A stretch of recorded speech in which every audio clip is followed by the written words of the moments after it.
Let's get metal!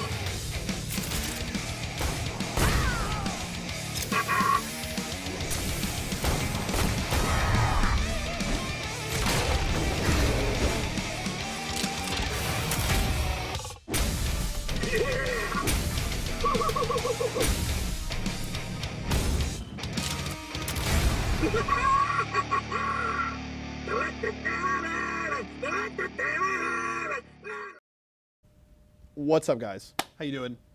How you doing? Drongo dev stream. Drongo dev stream. Let's go. Let's go. I'm excited. I'm ready to go. We got an awesome stream for you guys today. I'm here with Cam Winston off the bat, lead hero designer, but we'll be talking to Jay Hosfeld from animation, Scott Kennedy from FX, and we got on some community folks. DJ Knight and Tokyo Nicholas are gonna be coming out, hanging out with us on stream. I'm gonna ask them some questions, but let's roll into what we have coming up soon. 42.3. So those notes should be dropping shortly. We are gonna post the English version of the notes and follow up with the translated version soon, so please hang in there, but we will be posting those shortly. So those will have some nerfs to Wukong, Kalari, Iggy, and Kwang. And, you know, we're kind of just tuning them down across the board for a lot of them. Iggy's kind of just seeing specific work to his health and his ultimate, and Kwang's just kind of getting tuned down on the defensive end. Cam kind of touched on some of the areas of Kwang more specifically in Community Corner. Definitely go check that out. And then we're going to see some buffs to Wraith, Gideon, and Zinx. Wraith is going to see some health and just be attacking a little bit faster. Gideon's going to see some power scaling increase across the board of his abilities. And Zinx is getting some mana cost reduction and some power scaling changes on Kitty Claws as well. Over 25 plus changes to cards. We kind of talked about that and touched on some of the cards that are changing. Some more, Awaken the Emmerich. Believe there's some cost changes and just how the minions interact with the turrets after being affected by the card. Shadow Dancer, Swamp Stalker as well, Malenk's Tribute, and Flame of Zetchin, of course, touching on that again because it is such a popular card nowadays. But yeah, so look for those changes to come. Full detailed list of how those cards will be adjusted and balanced in the notes. So use that as your notebook today to make all those deck changes. Definitely get in there, make some adjustments. To touch on some lore for you guys. Ooh. Yes, very interesting. I actually was very happy with this. I was talking to Brian this morning, and I just was like, "Can I take this spicy paragraph and use this?" Oh, well then. Yes. Please. So Thaddeus Blimpscott III, your boy Thaddeus Drongo. Blimpscott III. Thaddeus Blimpscott. Can we marinate in that Yeah, for a just moment? let that soak in. Let that name soak in. Mama and Papa Blimpscott Yeah. were like, "What should we name our son?" Papa Blimpscott. So And he's just like, "Is there a question?" Thaddeus. The name of his father and his father before him. Exactly. So there was never any question. Yes. He grew up in the waste outside Omida City, and he was found and raised by wandering bandits, but was prized for his ability to repair and maintain old equipment, and the fact that he has all his fingers. So if you may have been watching... Had all his fingers. Yes. So if you had been like seeing the teaser, seen some of the other images, you might, you know, I'd be pointing, maybe you guys poke a little holes, those lore detectives out there, do some research. But yeah, you know, I'm really excited for Drongo to come out in this update. A lot of these balance changes we got to check out. We're actually going to roll over to the Drongo overview video and check that out. So Sweet.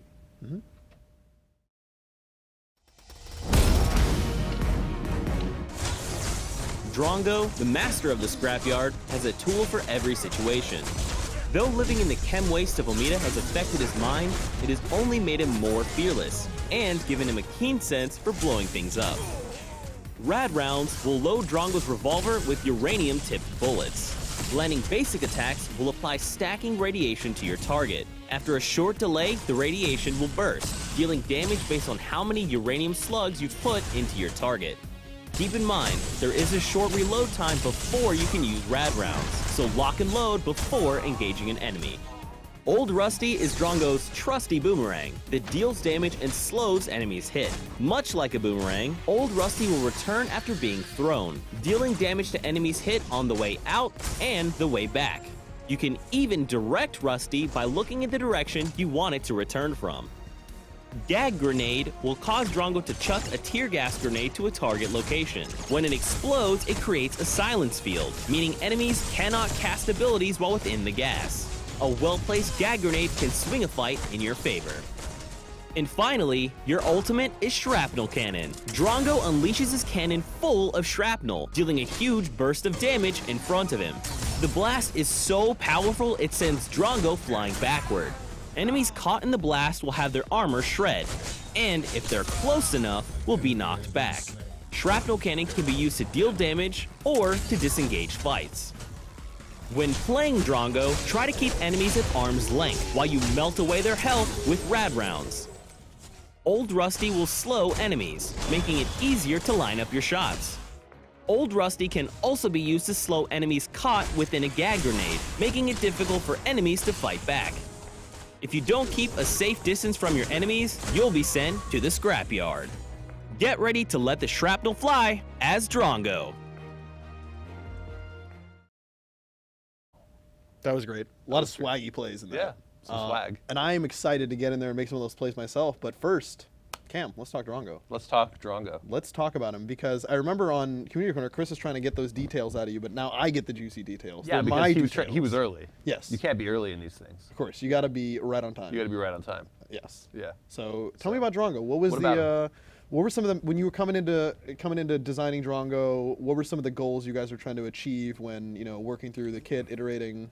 Well, so we walked in the room, we were like, we want a hero to be called Drongo. What do you guys think? And they were like, well, no, that's not. So what happened was, you know, Drongo was one of the heroes that we picked. There was a series of, like, we had a bunch of concept art for heroes, and we kind of like had to go through, and there was a bunch of, like, you know, the art team gave me, like, these are the approved concepts, which one of these should we start modeling next? And so we picked Drongo out of the list because he had a really distinctive look, and he looked like kind of an awesome character. His kit went through a lot of different revisions. Like, the original version of him, he had this, like, little robot dog, and like the robot dog didn't work out for a lot of technical reasons, stuff like that. Like, he had all different kinds. There's one version of his kit where he just made you bleed a lot. There was another version of his kit where, you know, his like he had like a big bazooka that shot missiles and stuff like that. So we just kind of iterated on him for a long time, and where he finally landed is he's this kind of interesting, like, he's definitely like kind of, he lives in the space kind of between like a pure hard like Twin Blast Murdoch carry and more of a softer Revenant kind of carry. He's in that kind of in-between space. He's got a lot of really interesting abilities. He's got some mobility. He's got some utility, but he also has all the carry potential you expect. So he's going to be an interesting pick. He's really good at evoking that kind of like Omida Kim waist kind of look to him. Right. And you know, I don't know if you know this, another lore tidbit, but Omida is a planet that has like a big city on it where like everybody's from. Yes. But the outside of the city is like where yeah, guys like with Revenant, wastes, Iggy, yeah. and now Drongo come from. Exactly. So like he has to like look like he fits in that whole little area, and he totally does. So. Yeah, I know. I would really dig in like that whole, like, where I think another part of the like the lore I read was like just him, like he just casually is just in the chem wastes when most people are like, yeah, don't go over there. Definitely don't want to be in that He's got area. a mask. It's yeah, fine. he's got a mask. I'm sure it's fine.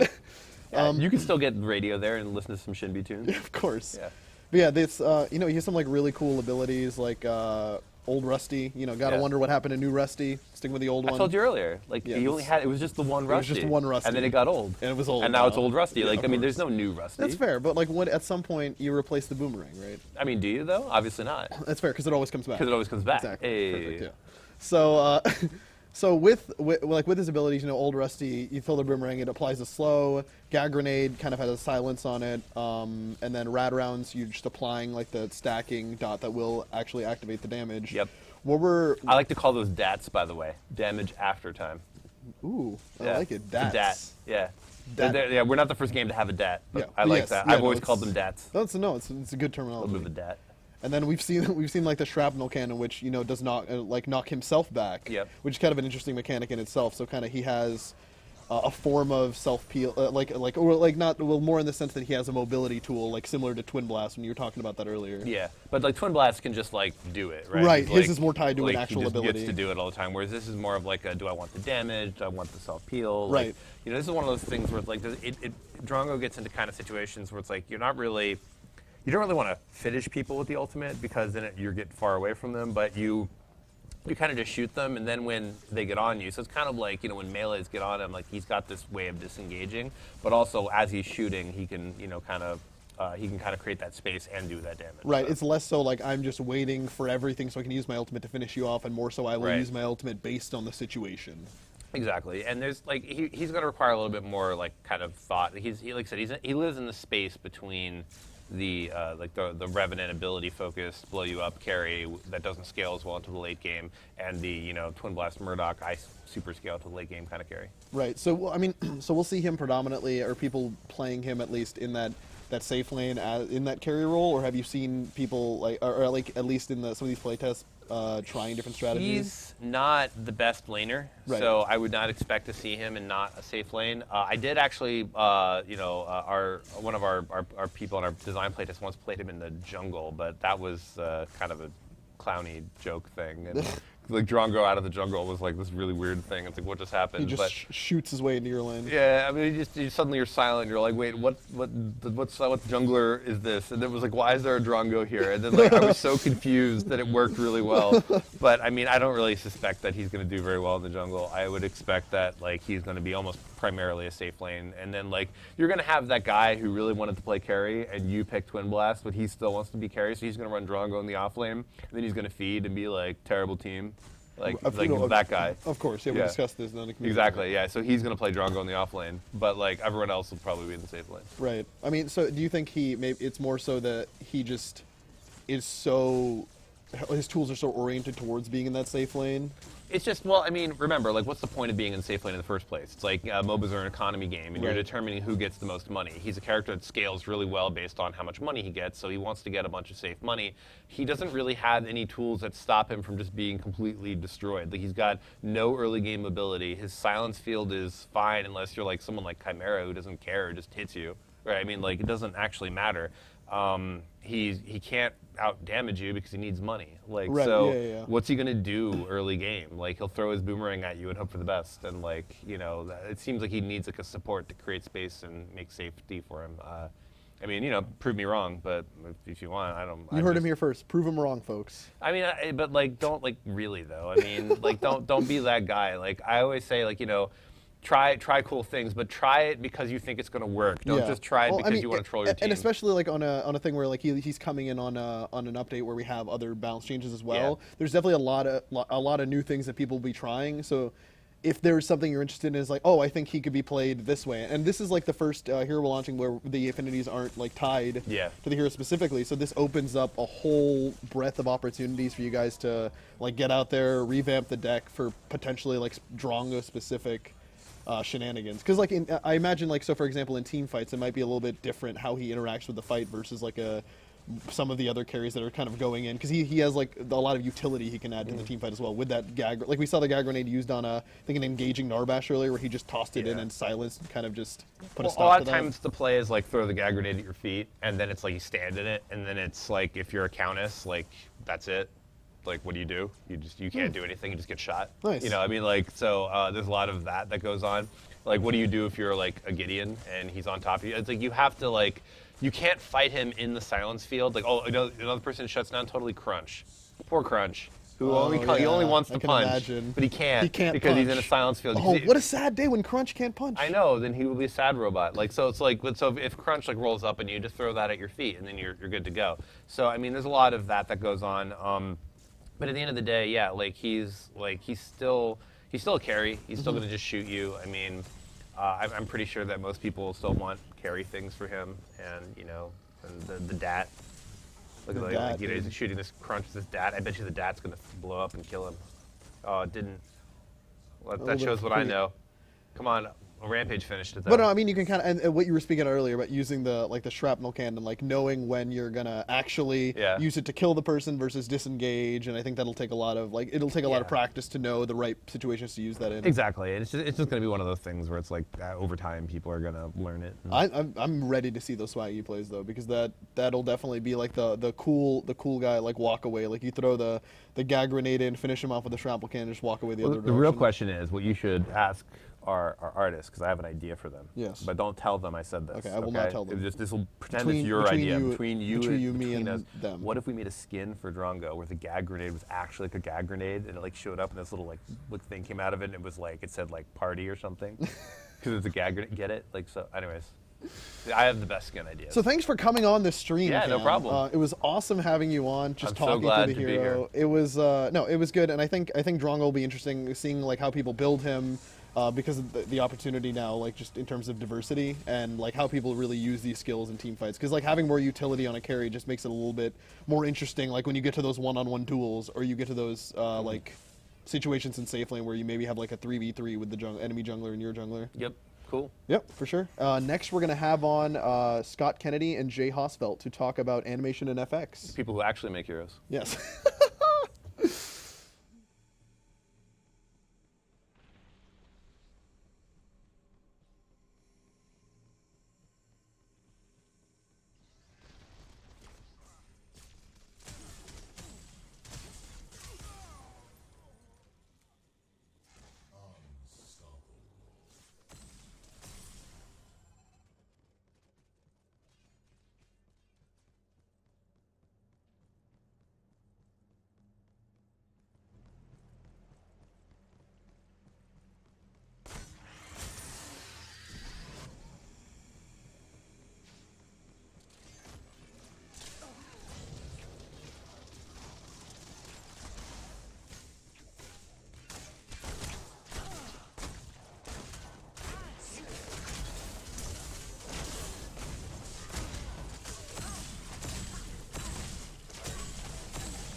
Welcome back. I am joined by Scott Kennedy, senior FX artist, and Jay Hosfeld, lead animator. How you guys doing? Hello. Doing well. Doing well. It's good. I am excited to talk about some Drongo. You guys have some cool stuff for us to go through today. I'm very, very excited. So I think first we were going to talk through some of the animation inspiration and like break down some of Drongo's like end-to-end creation. Yeah, so Drongo, we had like a guest animator join us for Drongo. It was Nice. Aaron Herzog. He's in our Seattle office. He had just finished Robo Recall. Nice. And he jumped on to help us with the hero. So today I'm going to talk about the anatomy of an ability, in this case the shrapnel cannon. Nice. So I'm just going to talk about kind of the steps we go through and how we iterate with design to get the final thing. So since Herzog was in Seattle, we did the mocap here for him. And if we could bring up the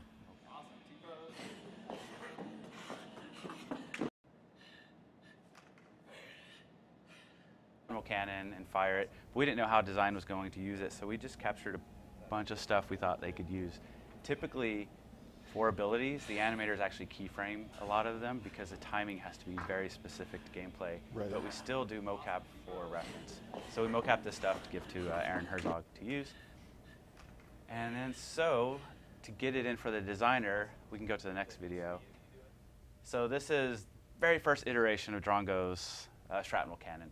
So Aaron Herzog did it very fast. It's very fast. I think we were told half a second to equip this thing. Right. At the time, we also rooted Drongo when he equipped this. So you'd be running, he would stop in place, equip it, and then run again. And that felt really bad to the players. Right. So we pulled that back out. So Aaron Herzog did another iteration. So is this video 2? And this time there's a little more polish to it. Drongo can now run around and equip the thing. So we hit all the beats for design, but in design review, I believe it was Cameron, he was like, this guy should have more character and personality, how he pulls this thing out, right? And we're like, well, yes, it's kind of hard in half a second, but yes, you're right. So then Aaron Herzog did this third iteration. And you can see here, Drongo kind of does this like hip push, jumps in the air, grabs the cannon, and he's good to go. And we loved it. Everyone liked that it showed character. But we were just getting into version 42, and anything that takes this long to equip feels super slow. Right, in our new fast gameplay. Definitely. So we got the personality, but then we're like, hey, we need it to be fast again. And so Herzog went back and made this final version that is super fast. So is this version 4? Yeah. Yeah, and then so we did all this, But then when we got it into game, we had to, at the time, you would equip it, and then you would fire it. Right. Well, then we realized that's even too slow. We want you to just insta-fire this thing. So then all the equipping went away. He ran and he shot it. So as you can see in this video right here, we have 2 versions playing in this. So let's see, he's running, and then you'll see this video is going to loop. All right, so right here he's running. He's going to just instant fire it, like instant cast, boom. So you never saw any of that equip. Right. But if you do hold down the fire button, basically this thing fires on button release. So on the second half of this video, you could see the actual animation of this thing. The thing is, you could hold it down and equip it, but that also means you could run around with the bazooka loaded. So Aaron did a whole movement set with the cannon loaded. Nice. So basically, a lot goes into these things, and a lot of like design back and forth and character back and forth go into. Because you got to think about the different ways the player would be in this state while they're in the game itself. Exactly, and you know, when you're sitting in a room designing it, you know, you're always going to think you know the answers up front and plan for it, but until people play it for a while, that's when you get the true feedback of what you need. And so these things just iterate over time. This is very common for abilities for us to go back and forth and add animation, take it out. And then the next video is basically just, here he is in game. In this case, I recorded myself holding down the ult, so I can show off like how he actually is equipping this weapon. Right. But yeah, and then that's how that works. Yeah, that's something that's very interesting to me is like that we go from like it's always so interesting seeing like that mocap shot and then seeing it like on the hero itself, because it's almost like it feels perfect that we picked that, because but I know we're there and you guys are coaching the mocap actor and being like, hey, this is the idea we're going for behind the ability. So it's really cool to see how that like that feel of how we feel the ability should like look translates into like the feel in game of like how this ability should feel when I pull out the bazooka and I shoot it in this state versus like I have it pulled out the whole time and I'm running around with this bazooka. Right. Yeah, and that's the thing is, even though we redo work a lot to get this right, it's not that any of that work is wasted. We learn a lot, and we use what we knew from that to carry forward. So yeah, the mocap, even though we didn't use that mocap, it definitely informed us. Was there anything new you guys did on the like just in the like animation process on Drongo that you hadn't done on anybody before, or was it just something where it was more so just like trying to fit the parameters of like coming from the like pre-42 to like speeding up, like having the animations be sped up and everything feel good in the new 42 gameplay? Yeah, definitely. The new speed stuff was something new we took into account. But actually, the tentacle cables he has on the back of his head, it's our first time to use a new type of physics asset in game. So yeah, we have this new kind of more optimized but far better results with the physics. So yeah, he's our first character to use that. It's cool.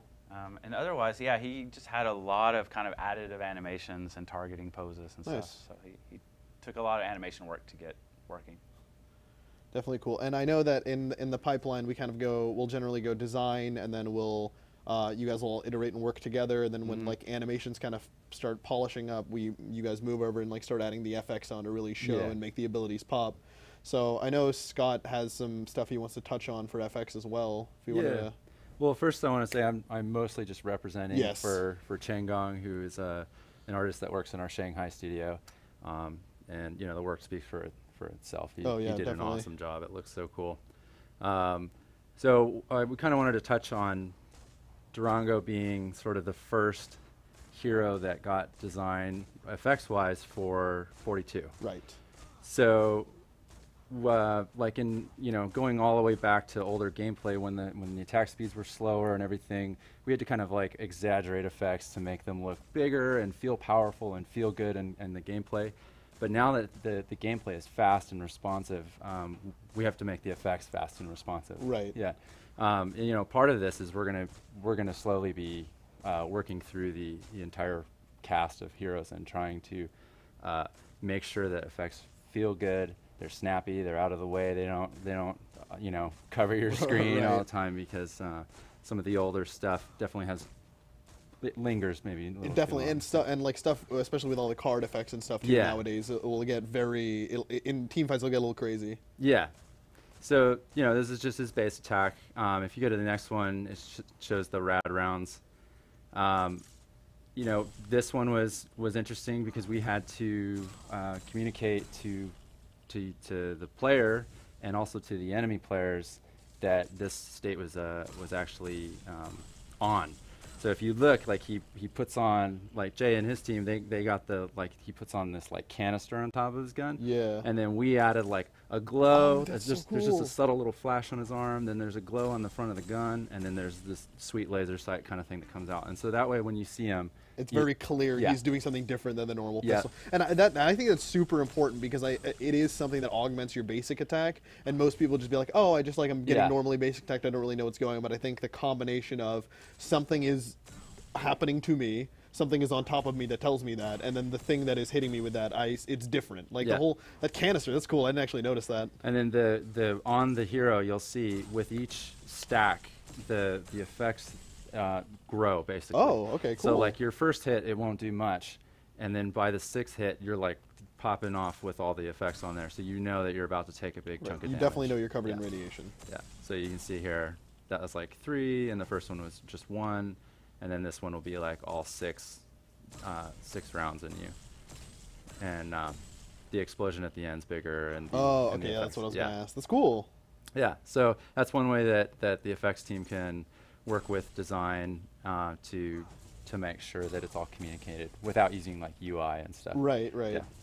So that's that ability. So the boomerang turned out awesome. It's you know, it's super snappy. It's really fun to use, and we actually had it kind of more over the top in like certain earlier iterations.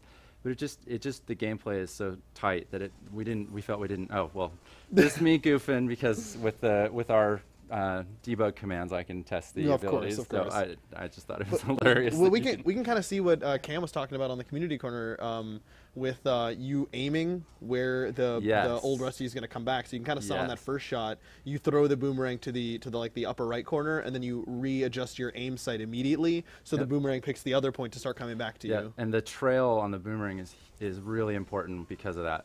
So you can use that trail to sort of like guide and follow where the path is and where it's gonna land and everything, and No, where it's that's- been. Yeah, no, and it's definitely super cool for like lining up. Like, oh, I can't get the slow from this angle, but I'll jump down and look at this angle, and then I can get the slow on him. Yeah, yeah. Or Definitely like set you up some missed, cool and then you gameplay. can like Readjust, yeah, and for get them on sure. the way back. Yeah, that's a great ability.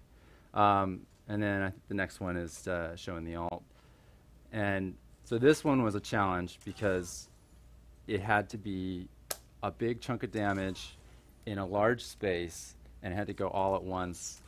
So for performance, it was really hard because we had to fill the screen with effects, and then also it had to look big and powerful, but it also had to clean up quickly because we didn't want to just leave this giant a ton obscuring- of yeah.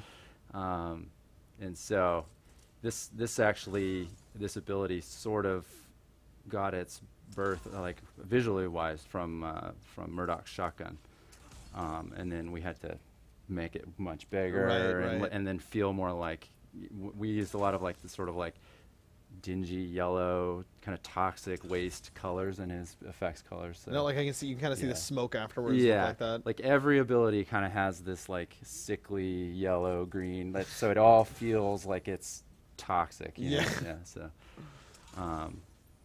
and then the next clip is when we redid Iggy, we lost the flamethrowers. Right. And since I personally made those flamethrowers, I was really sad. Of course, yeah. And I saw Jay and his team did this emote, and originally it didn't have any effects on it. It was just like, oh yeah, that's funny. And I was like, guys, can I please get the flamethrower? Yeah, of course. And put it, and I had to tweak it a little bit, but it's pretty it's much so good, the Iggy, though. It's the Iggy flamethrower. Yeah, basically. no, that's great. So getting that on there. Shout out to all the Iggy mains out there. There's your Yes. flame. There Yeah, you go. the flame's back in the game a little bit, and we'll probably I kept all those assets, so we'll look for places to find to get the flames back. Right. No, of course.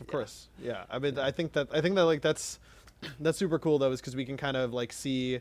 And I'll always ask the question, like, is there anything new you guys worked on and like iterated on for this Yeah. hero that just changed from other heroes? But seeing stuff that we've made for other heroes and like Yeah. reusing it, I think is like also Yeah. really cool.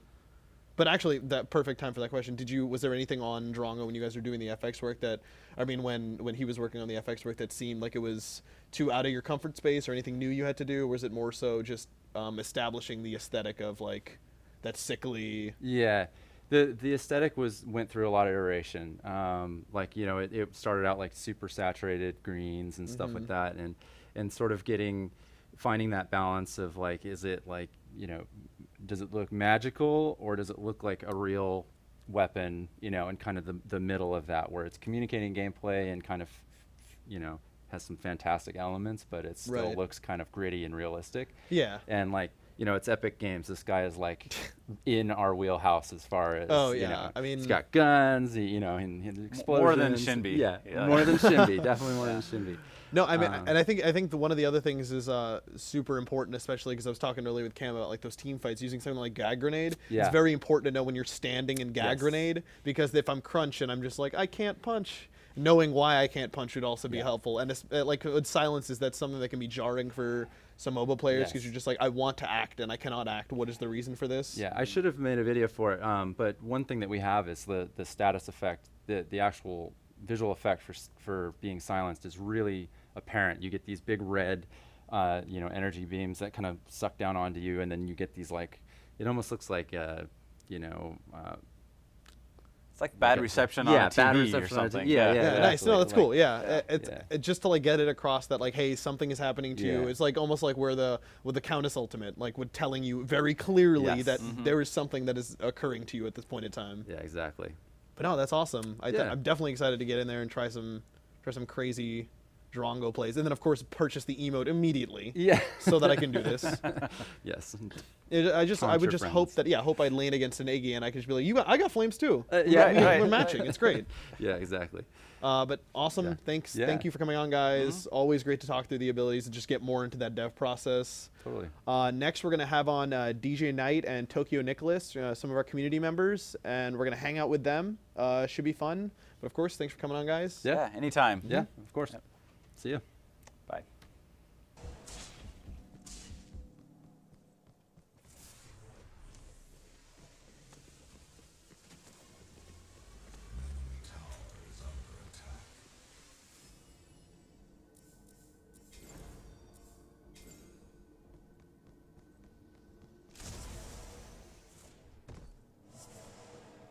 Enemy tower destroyed.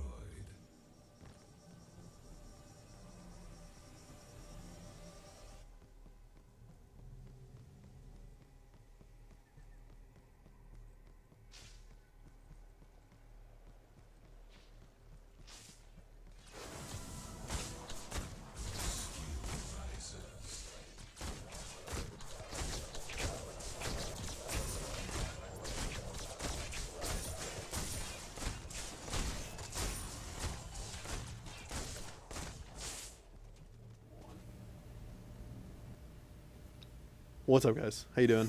Let's go.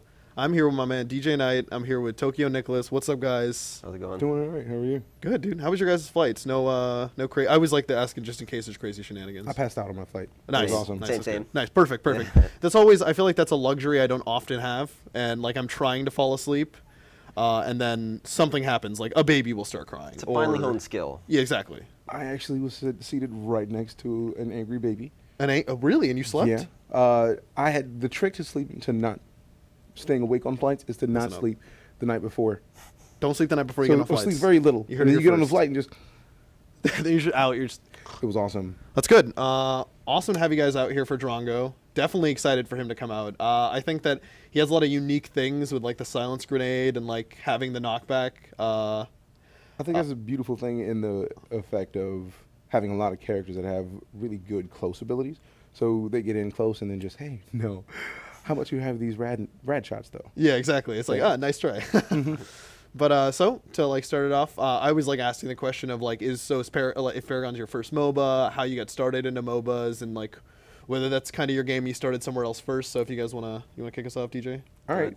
For me, when it comes to MOBAs, I've played League. I've played Dota, but very little. So I'm not your traditional MOBA player, but I have played a lot of Epic games.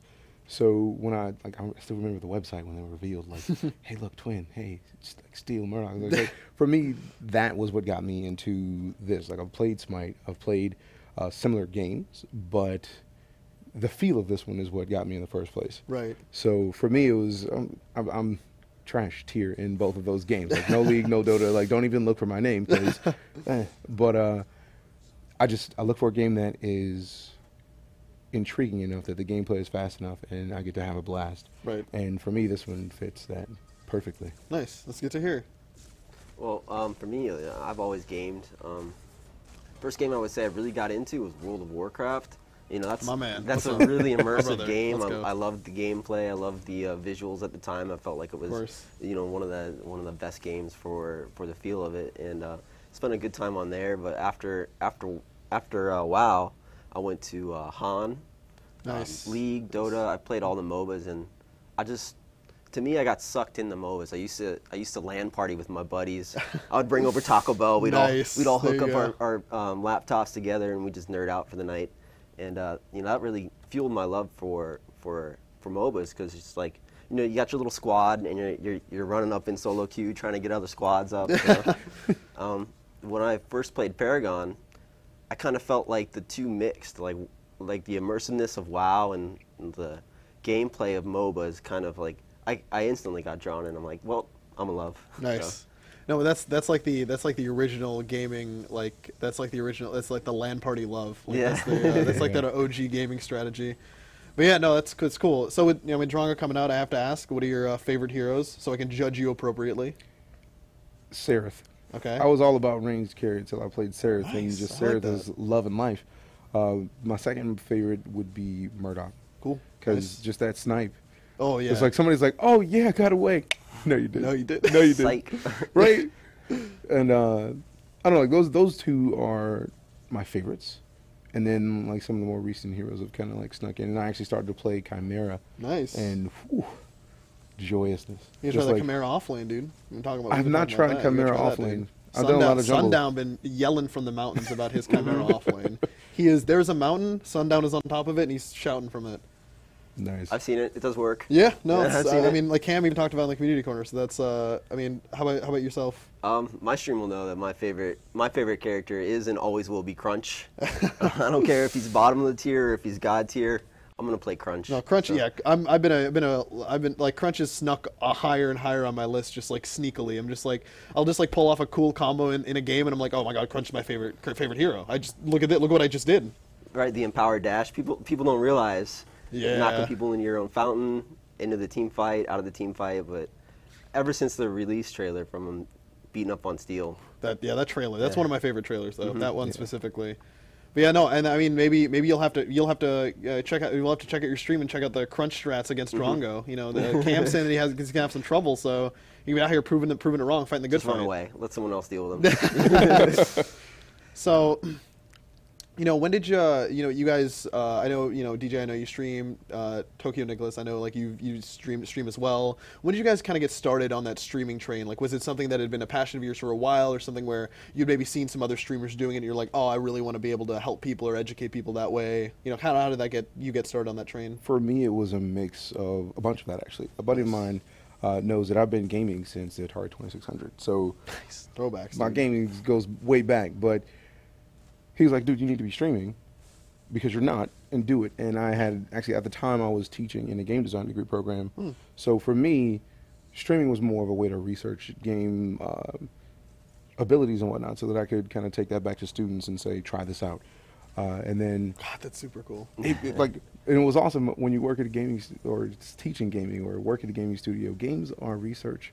So I got to research games, talk to people, and kind of let people know how the gaming industry works. So one of the things I regularly end up talking about the community about is how things change during the development of something. Right. And like there's a lot of rage of like, oh, this changed, and it's like, well, it's gonna happen on one occasion. Simmer down. Right. It's okay. It'll be good. But for me, it's been a passion after I got started and got used to it and been enjoying it. I've been streaming now for close to 2.5 years. Nice, yeah. And went full time last November. So for me, it's definitely a passion. That's good to hear. Yeah. And I've done, like, I like hopped in there a couple times and like hung out, and you know, it's like I have props. Like that's the thing. I remember in the past, like I know Kale comes up here, he'll talk about how he used to like get in all that. And he does stream pretty regularly, but yeah, and on my end, like that's something I kind of like that never really hit for me. But I like got I have a ton of respect for the people who are out there streaming every day and keeping in contact with their audiences, because I know it takes a lot of work. How about yourself? Well, I actually started about 4 months ago. I really started putting some time into it. I was working at an office job every day watching CM Stark. Shout out to the beautiful foxes in the Skulk.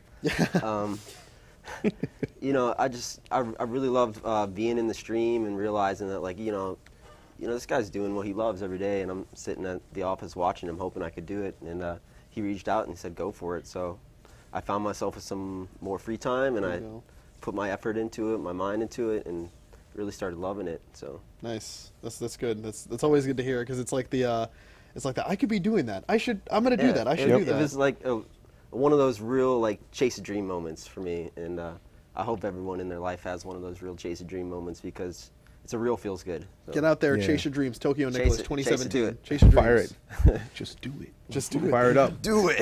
Right. Do it. So, I mean, we got a couple of minutes left before Chris whisks you guys away to stream some Drongo gameplay upstairs.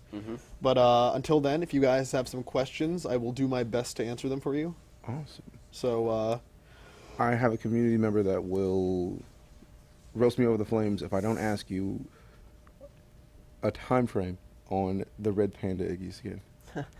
Like, he's dying for the Red Panda Iggy skin. So definitely something we talked about that skin before, and a lot of people saw that Mecha Iggy skin come in, but definitely something we're working on. No, I can't give you a timeline right now, buddy, but you know he did try.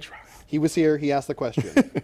But yes, no, I can't give you a specific timeline on that skin. But understandable. It's definitely a cool one. I bought Mecha Iggy the other day. Speaking of which. I haven't even played a game of Iggy yet. I just picked it up because it's an awesome skin. So when I do play Iggy on the games that I do play Iggy, then I'm just like out here swagging on people.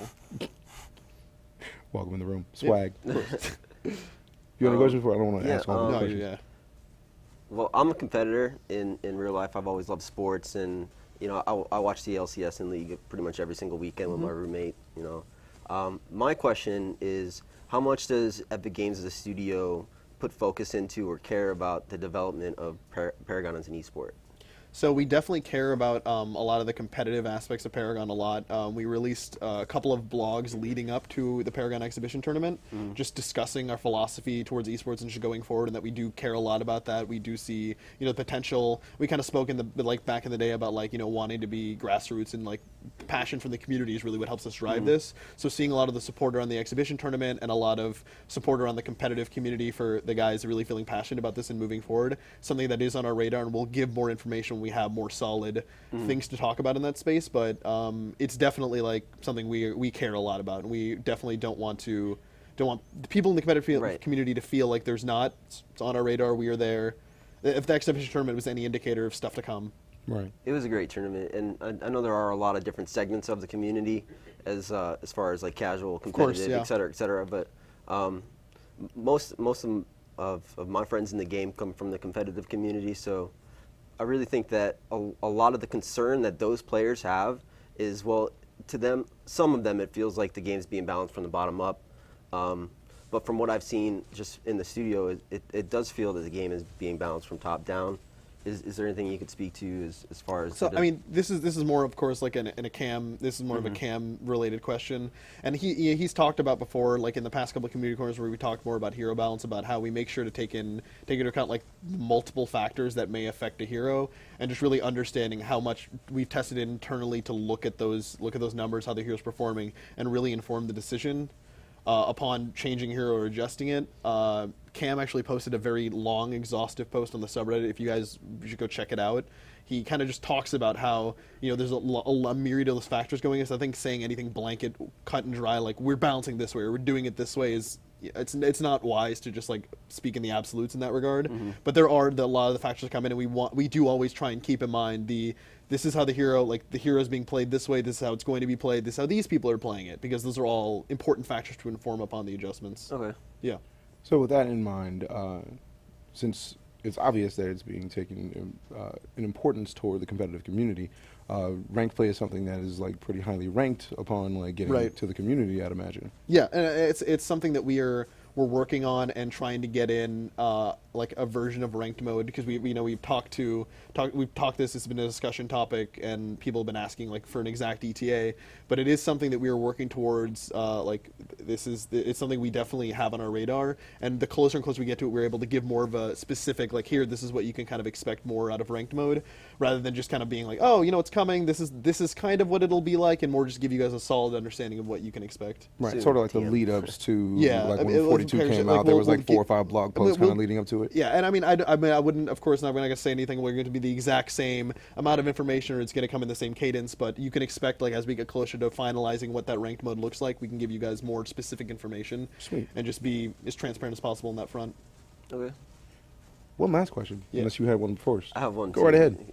It's kind of a meme question, which I'm sure you'll. Oh, I got this. I got a couple good questions last night, but if you could have any Paragon character as a roommate, which one would it be and why? Oh, okay. Okay. So Chris said Sevarog off camera, but not that, because he would siphon my soul in my sleep. So that's not definitely not that one. I feel like Steel, because he'd just be like the ultimate homie, and I feel like he would like clean some mad dishes. Right. Okay. Like Steel would clean dishes like real good. Like he polished that shield every day. There you go. He probably polished some dishes too.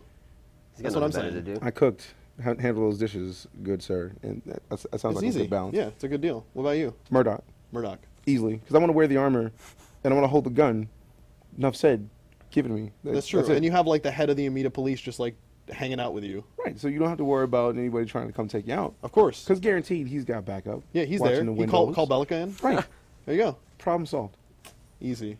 See, for me it would be Rampage. First off, I'm told he's an elegant storyteller. Second, like if I'm late to work, he just feral roars, leaps over to work. Oh, just hop on his back. Smart. There you that's go. true. Hey, how are you gonna leave your man Crunch out there high and dry? Maybe you That get that is cold as empowered He's right a Crunch. robot, man. He's a robot, man.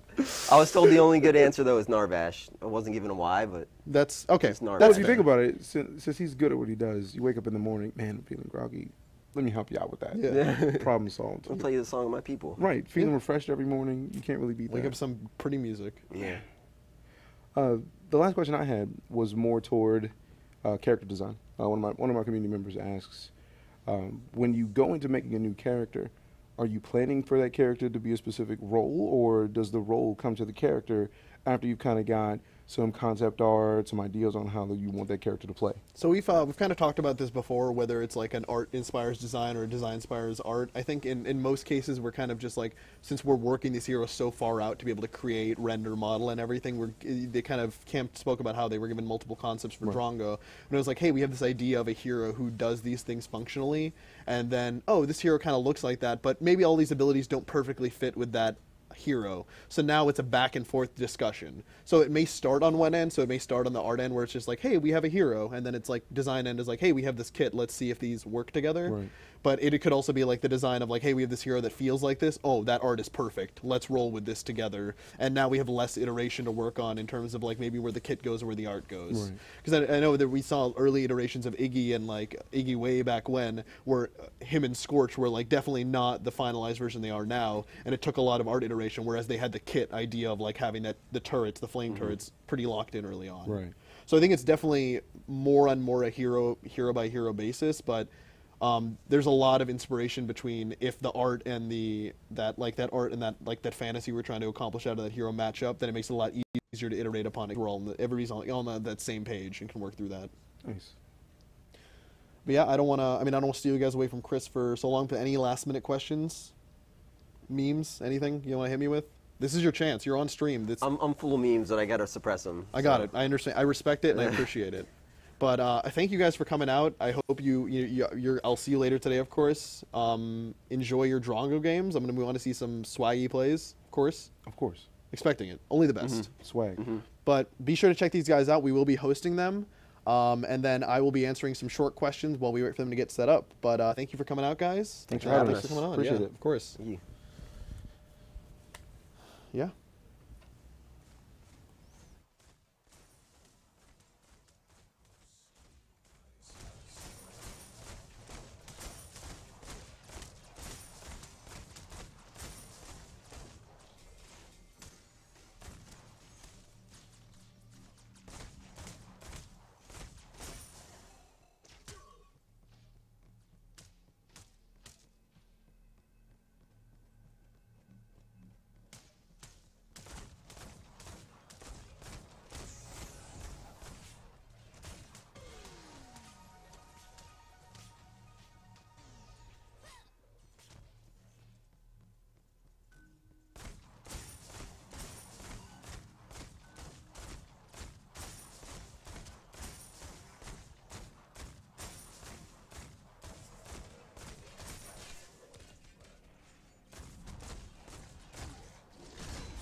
What's up, guys? Looking at chat right now. Let's run through some questions. We got some time. I'll be watching Nicholas's stream to see when he goes live. But yeah, ask away. I will answer some of these if I can. Will Grim ever not get locked down by his ultimate? So I assume you mean like him standing in place while he's casting his ultimate. I think it's something we'll continue to look at in terms of feel. If it feels bad, and like we looked at the Shinbi ultimate and her activating that ultimate, and she was rooted, I believe, originally when she'd activate it, but she ended up being able to move furthering that.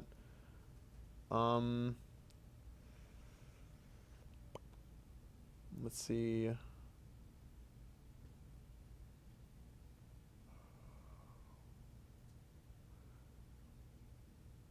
Will Gag Grenade silence Gadget's mind? So you would need to cast Gag Grenade before Gadget casted her her sticky bot if you wanted to stop her from casting it, because you will not be able to cast a thing after that.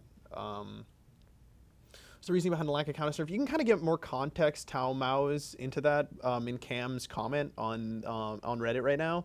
He kind of gave more context into it, some of the discussion around win rates and how people perceive Countess to be performing. But that should hopefully give you more context. If not that, then the community corner we did last week. So is the new hero related to Narbash? Maybe. He might be related to he might have had some dealings with Decker. I can't know for sure. Maybe. Can we get a jungler? It's been like 5 months. Of course, like we've talked about this, the roster is something we're going to continue building out. Drongo's been the first carry they've had a little bit, so it's definitely something we want to continue doing. And when DJ Knight asked about that question about like whether we're making something in mind, we're definitely trying to fill out those roster points after building out that foundation that 42 and now allowed us to create. So building on top of that. What were the community members' stream names? So the two stream names, Odin 757, are Tokyo Nicholas and DJ Knight. We will be hosting Tokyo Nicholas when he is live here. Just waiting on him to be good to go, and then I can host him. Oh, it looks like he is good to go. So maybe we'll do one more question, and I will toss it over to him because he is making some decks right now. What about the old hero? Kale will be back next community corner. He was just feeling a little sick today. So he'll be feeling better later this week. I'll be sure to bring him some meds. Let you guys know how he's doing. Add more regions.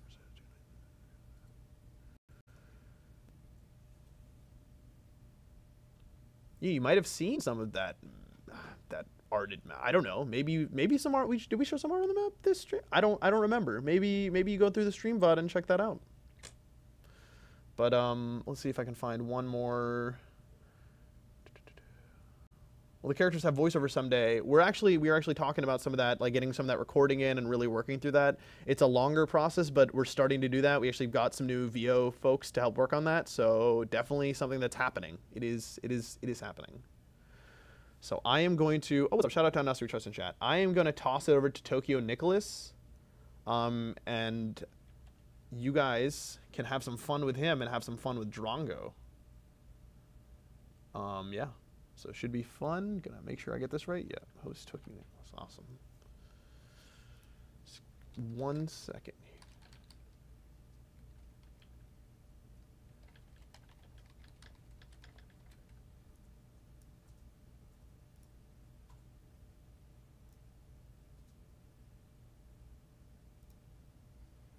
All right, and okay, so should be rolling over to Tokyo Nicholas.